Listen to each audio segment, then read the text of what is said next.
Hey guys, welcome to the Bionicle Inspiration series. In this episode of the show, we're going to be talking specifically about fan-submitted mocks. Now, obviously, you can submit your mocks to any episode of the show. You can do so through the email that you're currently seeing on your screen, as I say in every episode. But I figured because I've had so many submissions, and also from a lovely comment from the community tab on my YouTube channel, I figured, hey, it's a good idea to do episodes purely on fan-submitted mocks, so that if you do submit something, you're not waiting months for me to put it in an episode until it fits into a theme, and I have multiple mocks to put it into that one theme, blah, blah, blah. So I think this is a fantastic idea. So today we're going to be talking about 6 fan-submitted mocks from you guys. And so the first mock that we've got today is by King Louie and is called Gali Nuva. Now obviously this is a revamp of Gali Nuva the set, and this is just made using some more modern pieces and things like that, and I think it looks fantastic. It's a great little revamp there. So some cool stuff going on here. One thing we can see is on the lower legs and the upper arms there, they have used some of these tire wheel pieces, and man, they actually look really cool there. It's a great way to create this sort of cylindrical shape to those body parts. It works really well. And heck, you can use, whether it's the rubber part of the tire or that part of the tire, you could use either of those parts on any kind of Bionicle mock because they actually lend themselves very nicely to creating some really interesting shapes on Bionicle stuff. And of course they have the typical sort of axle pin connection there, depending on the tire that you're using. So it's actually a really good piece to look into. You know, you didn't really see very many wheel pieces in Bionicle sets, apart from a couple, but I think it's something to always have a little bit of a think about using in any of your Bionicle mocks, because they work really well, as we can see here. Also really cool kind of dress design on this mock, using those 2 Skrull pieces in silver. The 2 of them sort of splayed like that across the waist actually forms a really sort of subtle dress design, kind of leads it to looking a little bit more female. It's really cool, I like that. Nice use of the pieces there.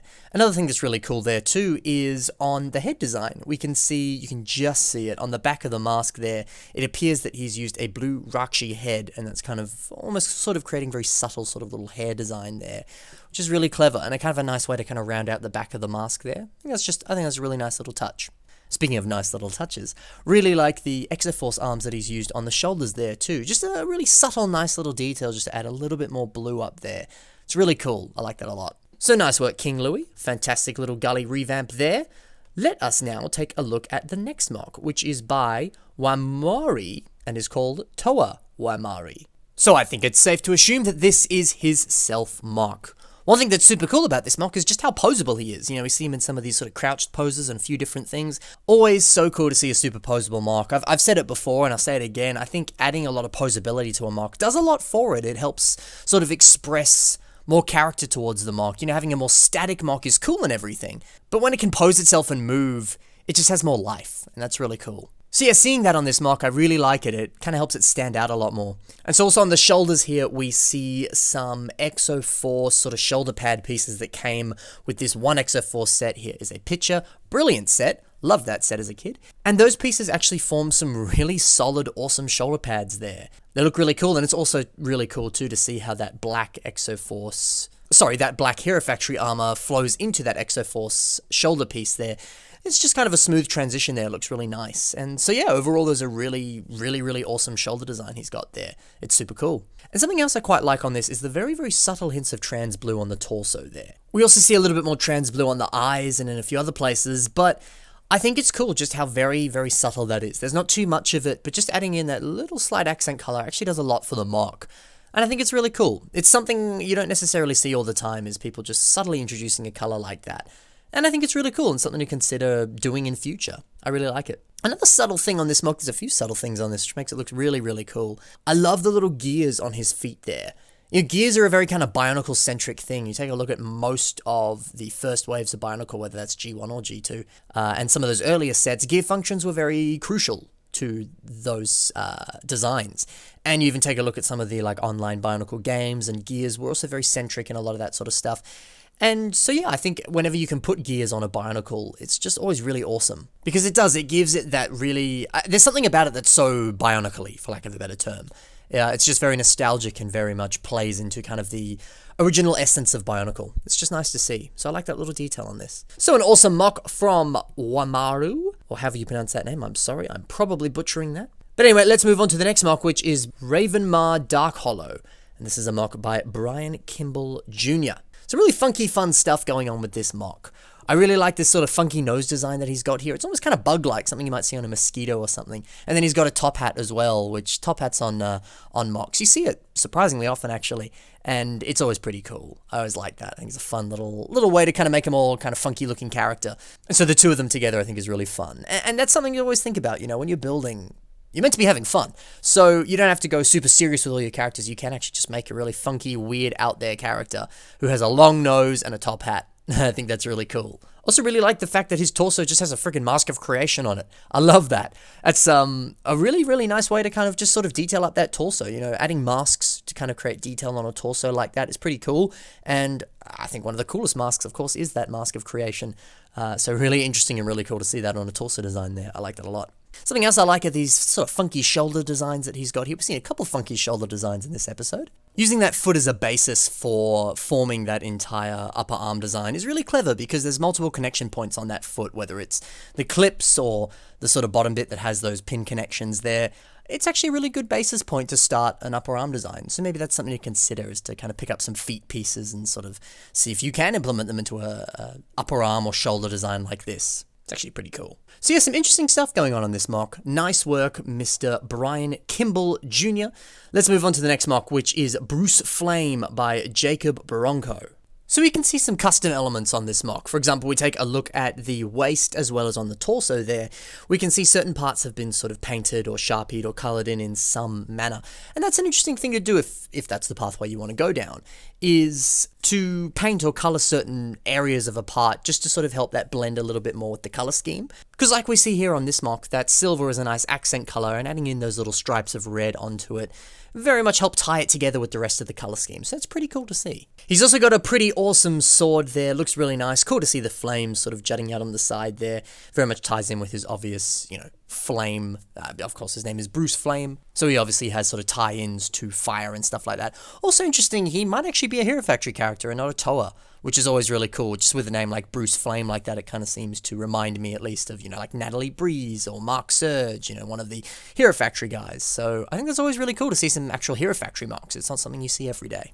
Also, some of my favorite parts on this MOC would have to be the lower arms there, just some really nice shaping, kind of merging those two Hero Factory shells together, and then the cool flame sort of jutting out of them, kind of like Blaziken or something awesome. Looks really cool.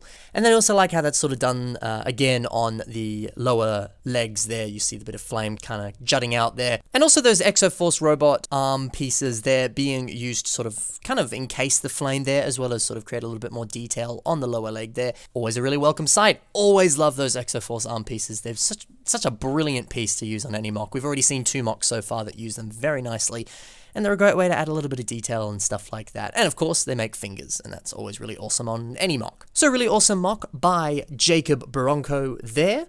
Nice work. Let's move on to the next one, which is Slayhair by MOCworld. So one of my favorite things about this MOC is how he's implemented those Onoa torso pieces. I've had multiple people say like, geez, I just don't know how to use these parts. They're so massively large and kind of just weird to use. Even on Onoa, that was such a large piece, and Onoa was such a sort of larger kind of Hulk-like character. And I don't know, it's just a difficult part to use. But he's managed to use 2 of them here to form this sort of very large torso design. And then he's also got this really awesome sort of breath resuscitation mask kind of thing, kind of like Darth Malgus or something like that, kind of going over the mouth.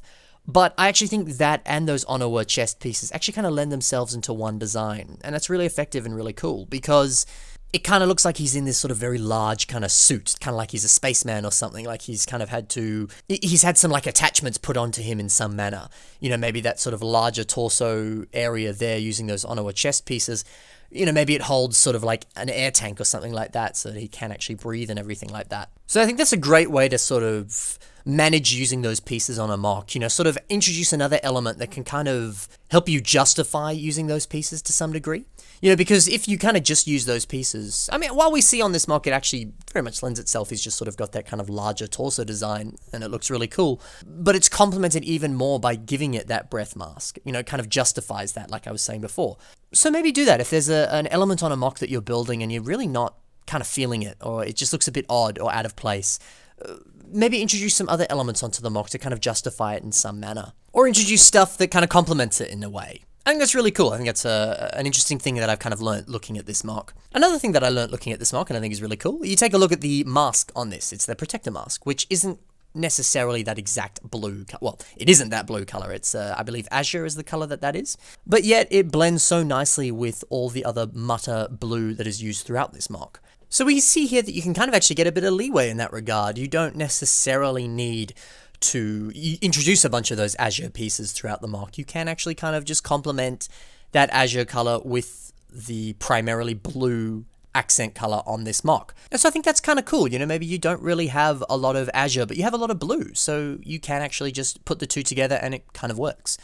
I think it's really interesting. It certainly fixes a lot of problems you might have with a color scheme. If you are lacking a certain amount of pieces in that color, you could just introduce a shade that's a little bit similar to it.